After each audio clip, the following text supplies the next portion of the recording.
اور عامہ مسلمین کیا کہتے ہیں؟ فلاں خاتون کو دیکھیے اتنی ہزار حدیثیں ان سے منقول ہیں، امت تک علم پہنچا. آپ جن کی تعریف کرتے ہیں ان سے کتنی حدیثیں منقول ہیں؟ اس کے کئی جوابات ہیں.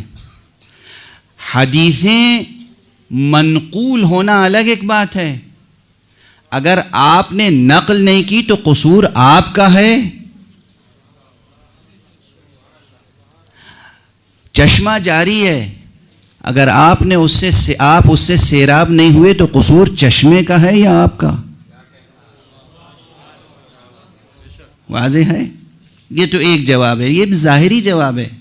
اسے کہتے ہیں وہ جواب جسے اب میں بالکل دیہاتی زبان استعمال کر رہا ہوں.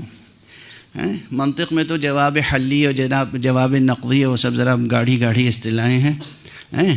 وہ جسے منطق والے کہتے ہیں نا جواب نقضی، اسی کو دیہاتی لوگ کہتے ہیں منہ توڑ جواب. نہ منہ سلامت رہے گا نہ سوال نکلے گا منہ سے. صلوات پڑھ دیجئے محمد والے.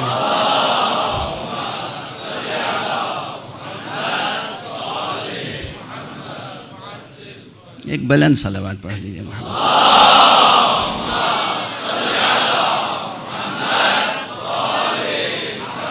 ایک مطلب ہے دقیق ہے اور تازہ ہے، اس لیے تحفے کے طور پہ عرض کرنا چاہ رہا ہوں. بس اب توجہ رکھیے، آپ سب ذوق علمی رکھتے ہیں. حضرت علامہ بزرگوار آیت اللہ عراقی تشریف فرمائیں. یہ بھی کتابیں لکھتے ہیں. ان کی کتاب ہر شخص پڑھتا ہے کیا؟ یہ شارٹ اسٹوریز لکھتے ہیں، یہ ناولیں لکھتے ہیں، ڈرامے لکھتے ہیں، فلم کی اسکرپٹ لکھتے ہیں، کتاب لکھتے ہیں. ان کی کتاب کس کے لیے ہے؟ ایک خاص حلقے کے لیے ہے. مبتدی کے لیے بھی نہیں ہے. مثال سامنے کی دے رہا ہوں تاکہ منطبق ہو جائے، ذہن میں راسخ ہو جائے. اب ایک شخص جو ناولیں پڑھنے کا عادی ہو، افسانے پڑھنے کا عادی ہو، ادھر ادھر کی خرافات پڑھنے کا عادی ہو، حالانکہ ہر ناول اور ہر افسانہ خرافات کا حصہ نہیں ہوتا. جو اہل ادب ہیں، جب ادب پہ گفتگو ہوگی تو الگ ہوگی.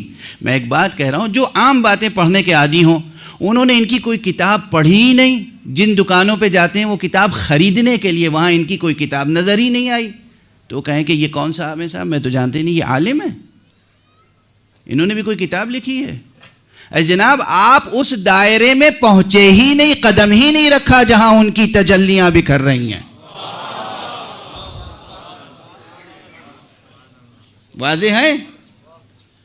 جب آپ مقدمات طے کر لیں، درس خارج کی سطح پر پہنچیں اور بحث استدلالی پڑھنے کی ذوق اور شعور پیدا کر لیں، جب وہ عبارتیں سمجھ سکیں، تب آپ کو معلوم ہوگا کہ اس بزرگوار نے بھی کوئی تصنیف لکھی ہے اور کس پائے کی ہے. اور فرمانے آپ. دوسری مثال دوسری دنیا کی، آئنسٹائن بہت بڑا سائنٹسٹ ہے. اس نے فزکس میں اور میتھمیٹکس کے لیے تو بہت کچھ لکھا. ہر آدمی آئنسٹائن کی کتابیں پڑھتا ہے. کتنے لوگ دنیا میں پڑھتے ہیں آئنسٹائن کے لکھے ہوئے مقالات؟ کتنے لوگ؟ خود جب آئنسٹائن زندہ تھا اور برٹرینڈ رسل نے، جو اس وقت کا خود ایک مفکر تھا، اس نے کہا کہ پوری دنیا میں اس وقت آئنسٹائن کی باتوں کو سمجھنے والے صرف 2.5 افراد ہیں.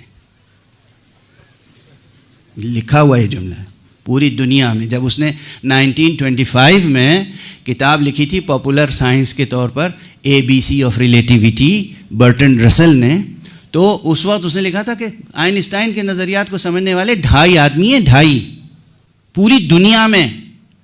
یعنی جو لوگ فزکس کے ڈپارٹمنٹ میں ہیں، میتھمیٹکس کے ڈپارٹمنٹ میں ہیں، نیچرل سائنسز میں کام کر رہے ہیں، ان کو شامل کر کے.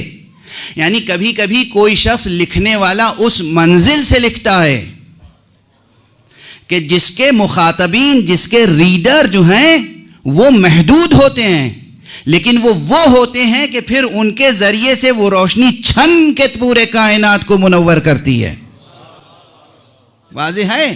تم میدانوں میں کھڑے ہو کر، جنگاہوں میں کھڑے ہو کر طہارت کی، غسل کی اور ایسی اور ویسی روایتیں بیان کرتے رہنا اور اپنی بدذوقی کا مظاہرہ کرنا الگ ہے، اور ایسی کتابیں لکھنا جو صرف معصومین پڑھ کر عوام کی ہدایت کرتے ہوں.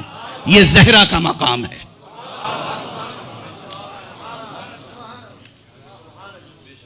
توجہ ہے، یہ بہت اہم بحث ہے، یاد رکھیے گا کیا گزارش کر رہا ہوں، یہ 2 مثالیں کافی ہیں. جناب زہرا سلام اللہ علیہا،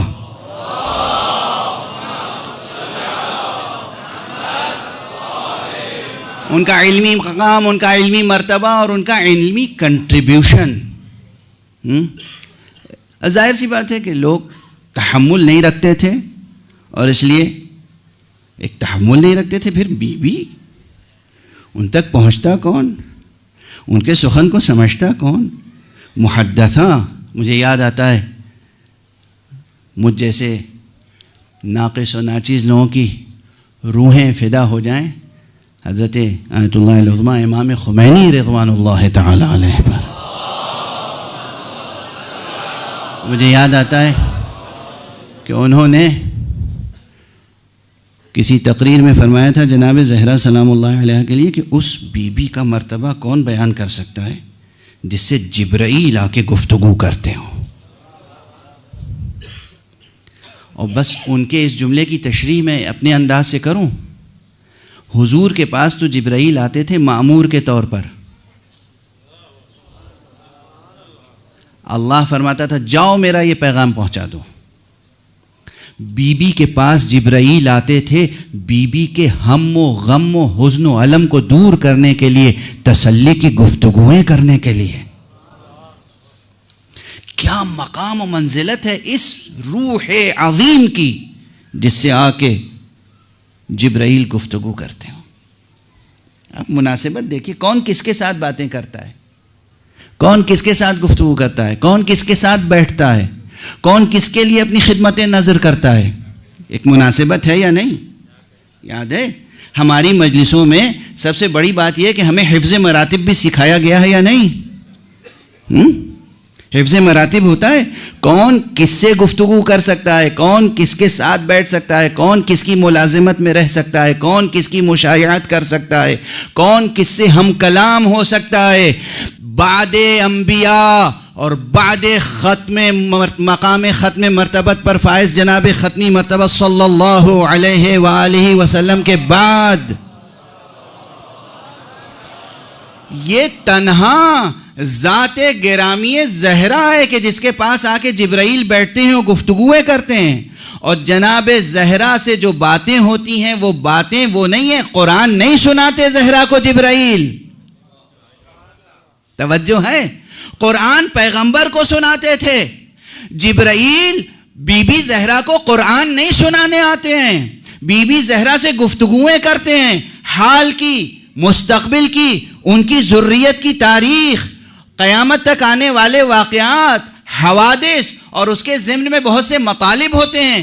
تو بی بی نے کم از کم 4 کتابیں الگ الگ ایسی مرتب فرمائیں جو صرف ان کی معصوم ذریت تک محدود ہے. ایک میں آنے والے واقعات ہیں جسے معصومین مطالعہ کرتے ہیں، ایک میں احکام ہیں جسے معصومین مطالعہ کرتے ہیں، ایک میں اخلاق و آداب ہیں جسے معصومین مطالعہ کرتے ہیں، ایک میں کچھ اور واقعات ہیں جسے معصومین مطالعہ کرتے ہیں. یہ کتابیں معصومین مطالعہ کرتے ہیں، یعنی امیر المومنین حسن مجتبی، حسین شہید کربلا، علی زین العابدین، امام محمد باقر، امام صادق، یہ ائمہ معصومین ان کتابوں کا مطالعہ کرتے ہیں جو زہرا نے لکھی ہیں. عوام الناس کو بیٹھ کر غسل کے طریقے بتانا اور ہے، معصومین کو احکام اور آداب بتانا اور ہے.